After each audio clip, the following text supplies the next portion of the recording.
Hello everyone, I am Dr. Rahul Singh, consultant neurosurgeon, brain, spine and peripheral nerve surgeon.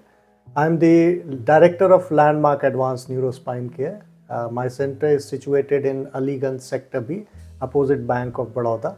It is dedicated for all types of brain, spine and peripheral nerve surgery disorders as well as neurological disorders. We have world-class facilities of all type of neurorehabilitation, neurophysiological studies, neuropathology and neurophysiology, which implies an integrated approach for proper management of brain, spine and peripheral nerve problem. Through these videos, I will try to make clear all your doubts and any confusion regarding the low back pain, which is the most common cause usually present in almost all of the population.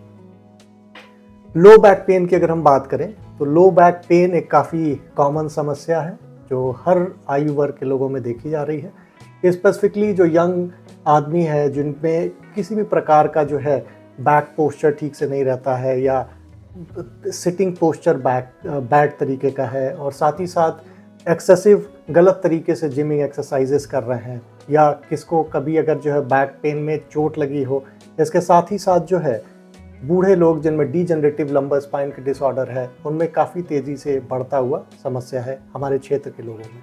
अगर हम ध्यान दें low back pain के लिए तो हम देखेंगे कि low back pain usually lumbar spine और सैक्रल स्पाइन के जो एरिया है उसके इन्वॉल्वमेंट को हम कहते हैं।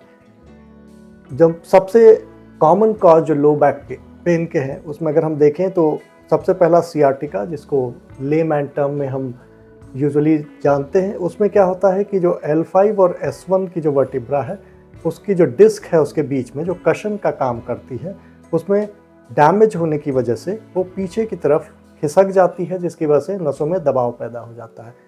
दूसरा लेवल जिसमें ये बीमारी कॉमन देखी जाती है वो L4 और L5 वर्टिब्रा के बीच में है।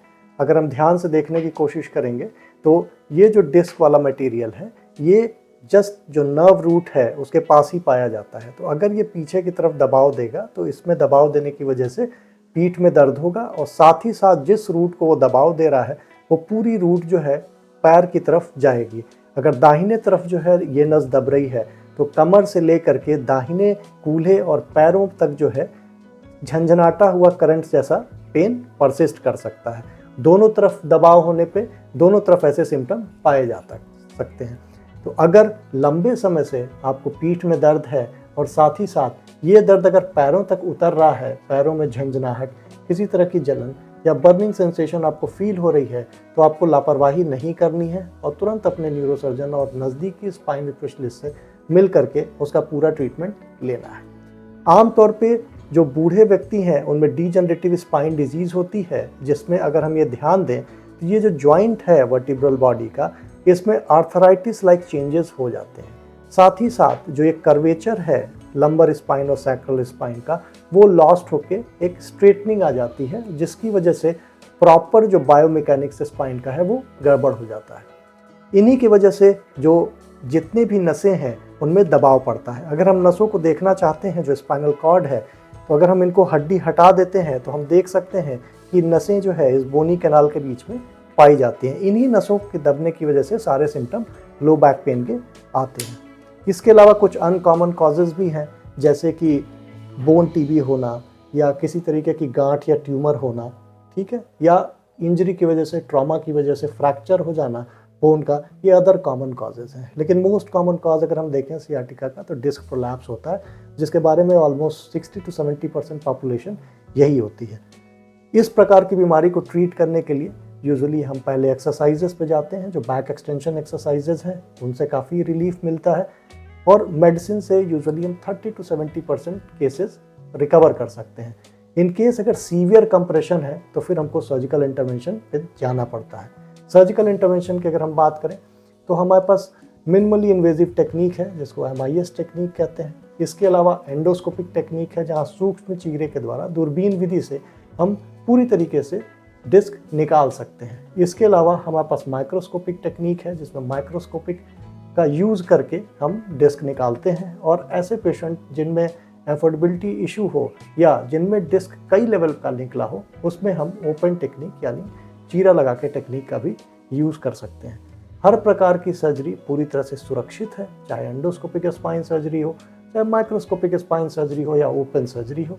इसके अलावा कई केसेस में हम अलग अलग विभिन्न कॉम्बिनेशन में भी सर्जरी यूज़ कर सकते हैं। तो अगर कभी भी आपको पीठ में दर्द हो, जो कि नसों दबने की वजह से हो, जिसकी वजह से जो पीठ का दर्द है वो पैरों में उतर रहा हो, पैरों में झंझनाहट हो रही हो, सूनापन आ रहा हो, लैट्रिन पेशाब से नियंत्रण खत्म हो रहा हो, या किसी भी प्रकार का जलन, सुन्नपन या दर्द पैरों में अगर परसिस्ट कर रहा है, तो अपने नज़दीकी न्यूरोसर्जन से और स्पाइन स्पेशलिस्ट से ज़रूर मिलें और एक बार इवैल्यूएशन ज़रूर करें।